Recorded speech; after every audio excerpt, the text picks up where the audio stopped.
le projet, c'était donc la mise en place, déploiement d'un EDR, donc Endpoint Detection and Response, qui est actuellement l'outil essentiel pour pouvoir détecter et répondre rapidement à un incident de sécurité. Donc ça répondait à ce besoin-là de pouvoir réagir. Ça rentre aussi dans de la cyber-résilience, se dire d'ailleurs comment on peut réagir et redémarrer rapidement. Donc on avait besoin vraiment d'un outil agile, si on peut dire ce mot-là, mais surtout un outil qui soit en capacité de détecter rapidement un incident de sécurité. Donc les moyens, en fait, on s'est appuyé sur les entités du groupe dans lequel on appartient. Pour pouvoir justement, un peu les inquiétudes qu'on avait, on avait besoin de conseils. C'était le premier déploiement, il n'y avait pas forcément d'expérience, même si moi je l'avais déjà vécu dans une autre société. On avait besoin d'avoir vraiment une expérience externe qui puisse nous dire justement quels écueils on sentait déjà quand disons on va installer, on va avoir la détection, on va avoir une charge certainement humaine. Est-ce qu'on va pouvoir la maîtriser? Est-ce qu'on a l'expertise, nous, derrière pour la maîtriser? Donc on avait besoin vraiment d'avoir cet appui-là, ce conseil-là, en termes de surtout humain.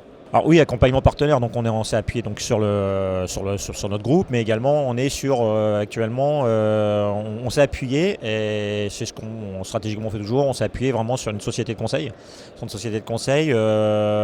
Puisque même si on était déjà plus ou moins partant avec le groupe, parti sur une solution qu'utilisait le groupe, on voulait quand même avoir cette vision de conseil en disant est-ce que vraiment on ne va pas se tromper, est-ce que le groupe est parti sur une bonne solution, est-ce que vraiment c'est ce qu'il nous faut nous par rapport à la taille de notre boîte, à notre expertise au niveau cybersécurité. Donc on s'appuyait effectivement sur une boîte de conseil. Alors, les bénéfices, si on parle bénéfices au niveau du projet, je pense qu'on a gagné, on a gagné quand même pas mal de temps en passant finalement par ce conseil, puisque ça nous a vraiment permis de pouvoir plus ou moins mettre en place une checklist, se dire voilà ce que l'on a, voilà ce que l'on risque, et derrière aussi la prise de décision, parce que l'achat, le déploiement d'un EDR, c'est pas ce qui est plus compliqué, c'est vraiment ce que je disais tout à l'heure, c'est vraiment comment on l'exploite par la suite.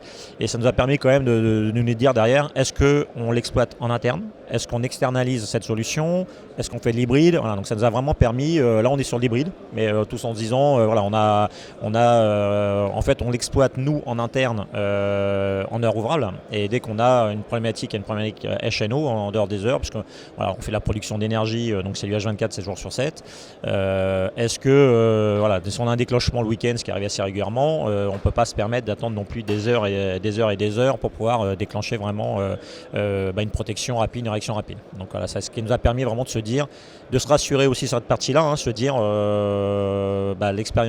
cette expérience-là nous a fait gagner cette partie-là, et de la prise de décision. Alors, la prise de décision a été vraiment beaucoup améliorée grâce à ça. Alors ça dépend des tailles des boîtes et des tailles en fait au niveau d'IT, mais vraiment je conseille vraiment de se poser la question. C'est pas acheter une solution, mais vraiment si on n'a pas l'expérience, de se poser, de prendre vraiment de la hauteur et de pouvoir s'appuyer sur un cabinet de conseil agnostique. Faut faire aussi attention à ça. C'est pas de se retrouver sur un cabinet de conseil qui est déjà très lié à une solution qui ferait que ça pourrait biaiser un peu le résultat par la suite.